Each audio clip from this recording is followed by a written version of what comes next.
The Radio Wemo Breakfast. Get smart. App reviews to win friends and impress people. All kinds of applications out there to put on your smartphone, your Nokia phone, your Android-based phone, and there's some cool Android cool phones coming out at the moment. The new Samsung Galaxy. Man, it's pretty amazing. It's almost like the iPhone of Androids. Pretty choice. Yeah, and iPhones and iPods. Touches. There's plenty of applications and iPads. Yes, Tom and Alistair are along with myself to suggest some applications for you. First up today, it'll be Alistair on the Android. What I have for you today is a topical application. It's called Quake Viewer. Oh, I like it. I see what you've done there. This is for our Christchurch listeners. Yeah. No, it's not. No. Basically, it's pretty simple. You can either set it to worldwide mode or New Zealand mode, and I actually think it's might have been made by Kiwi, which is pretty choice. Yep. Yeah. Actually, there's been some great web mashups of earthquake activity for the Christchurch earthquake using Google Maps and other technologies as well. Well, this is pretty much the same sort of thing.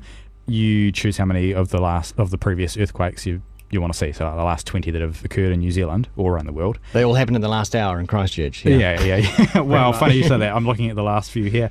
20 kilometres southwest of Christchurch, Darfield, Christchurch, Greytown.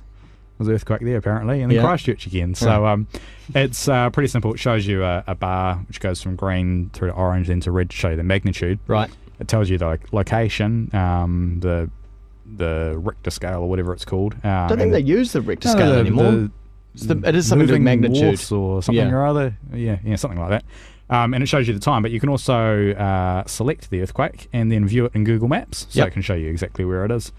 So it's kind of handy if you're want to check out if you thought the ground just shook or whatever. Well, it is handy. Do you know where it's updated from? Or does it take it from the GeoNet? GeoNet, yeah. It's an official source. Yeah, there's actually also another interesting function of it. I'm not entirely sure of the purpose, but it's called detect mode. And basically, when you've got your phone on a table, whatever, you just put it down and then push start. Yeah. And then it detects any movement or motion. I had heard something about this. There was a university in California. Yeah. A bunch of researchers there were because you know how you can crowdsource problem-solving applications, and so when a computer is inactive, it will kick into solving cancer or something.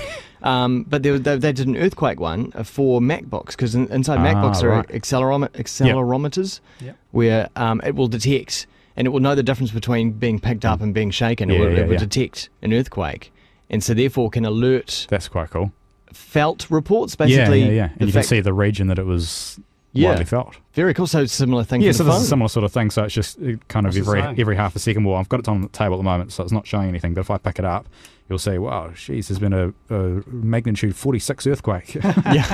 46? Yeah. Is that big? That's the 2012, the world's collapsing. Yeah, that's the destruction of the earth right there.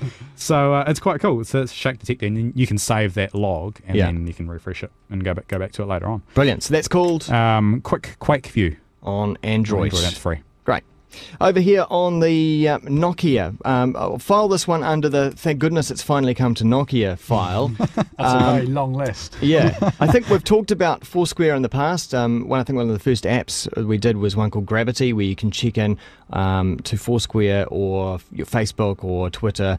Now there is a separate Foursquare app called Sym4Square that has been made by a separate company to Nokia, and I'm also aware of another app on the horizon that's going to be from Nokia for Foursquare. Yep. But for those people unfamiliar with Foursquare, it's basically social networking for places using the GPS within your phone. If you turn up to your local cafe, in my case, I've been to Fusion a dozen times this week, there. which is a cafe near Kiwi FM. I am the mayor. It's the only place I'm the mayor.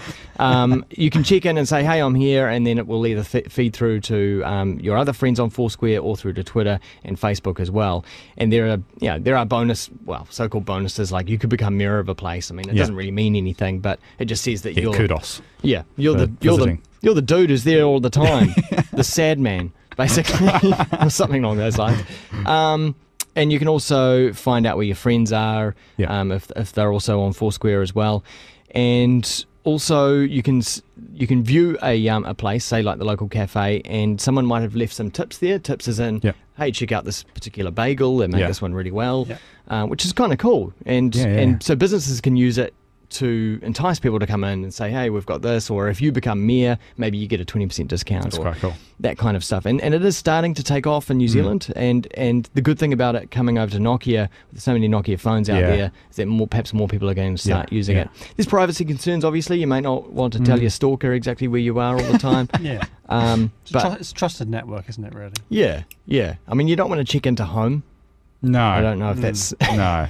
Yeah. So there's probably some etiquette that you need to think about with Foursquare, but this one is called Sym4Square, and it's by a company called ThinkChange. It is free, and I think it's really cool that they've actually finally done a separate app for Nokia. Check it out. Cool. Tom, what have you got on the iPhone, iPod? Well, as the weather's been so terrible last week, I've decided to check out a weather app. This one's called PocketWeather.